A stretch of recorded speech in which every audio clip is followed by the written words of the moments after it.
दोस्तों, वह दिन अब दूर नहीं जब पूरी दुनिया भारत द्वारा तैयार किए गए लड़ाकू विमानों को खरीदने के लिए लाइनें लगाएगी।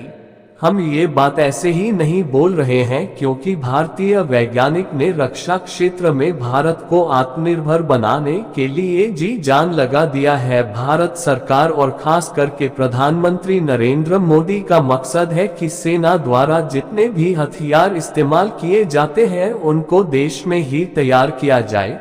अगर कोई विदेशी कंपनी उन हथियारों का निर्माण कर रही है तो उसको भारत में अपने प्लांट स्थापित करने होंगे और उस हथियार का निर्माण भारत में ही करना होगा। इसके अलावा भारत सरकार द्वारा प्राइवेट सेक्टर की डिफेंस कंपनियों को दिया जा रहा प्रोत्साहन अब रंग दिखाने लगा है। DRDO, इसरो और HAL के वैज्ञानिक घातक हथियारों का निर्माण तो कर ही रहे थे, अब प्राइवेट सेक्टर की डिफेंस कंपनियां भी मैदान में उतर चुकी हैं और ऐसे कॉन्सेप्ट दुनिया के सामने रख रही हैं जिसे जानकर भारत सरकार को गर्व हो रहा है।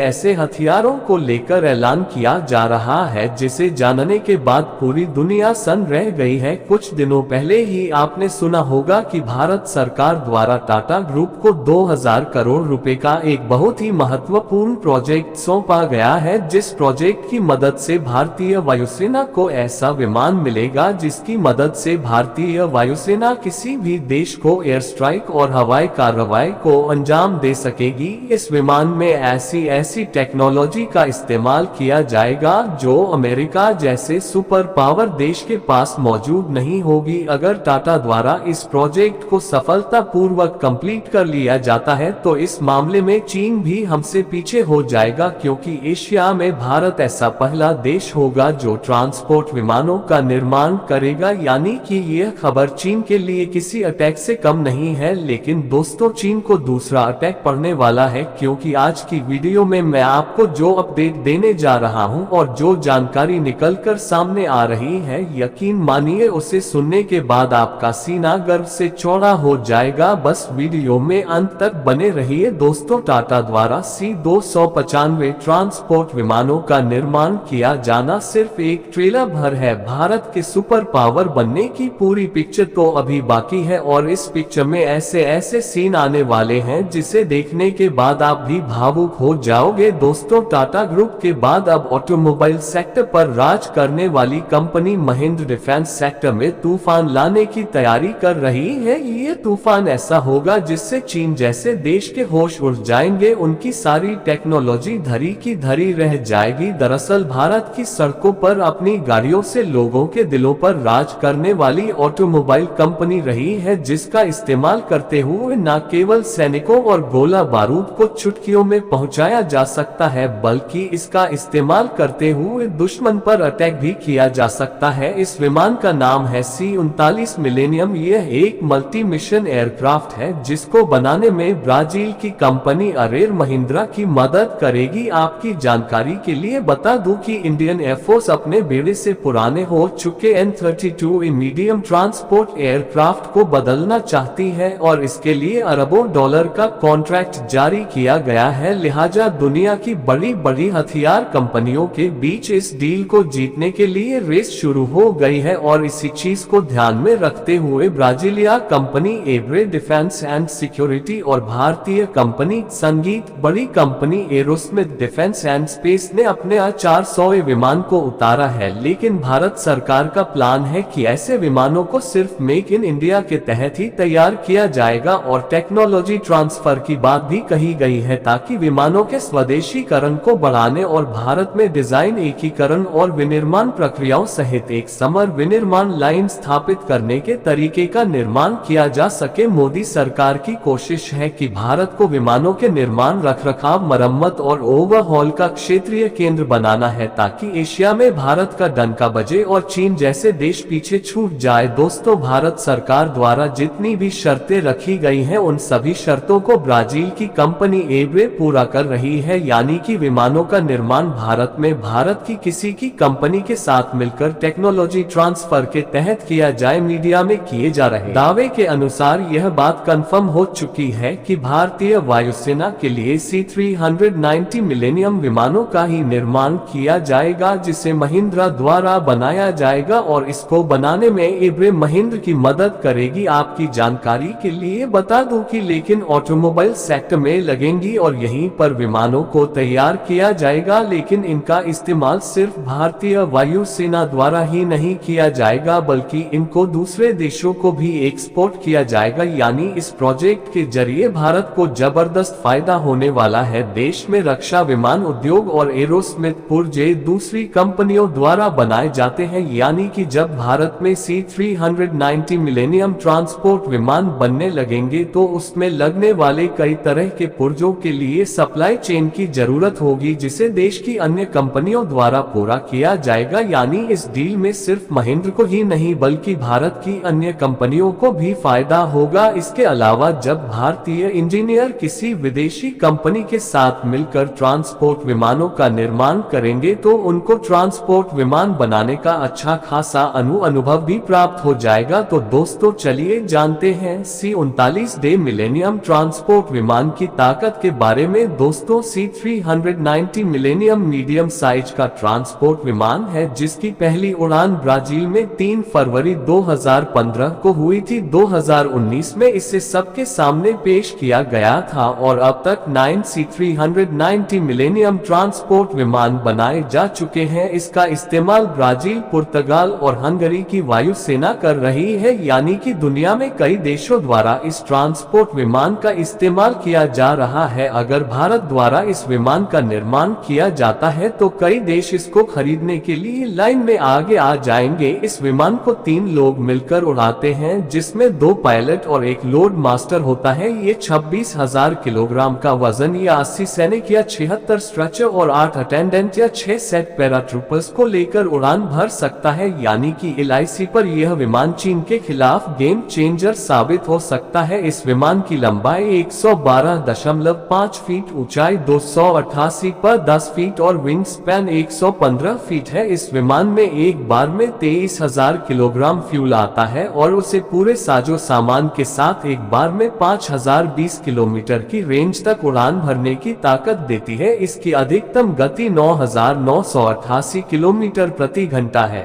दोस्तों, वीडियो पसंद आए हो तो वीडियो को लाइक कीजिए और चैनल को सब्सक्राइब कीजिए। जय श्री राम।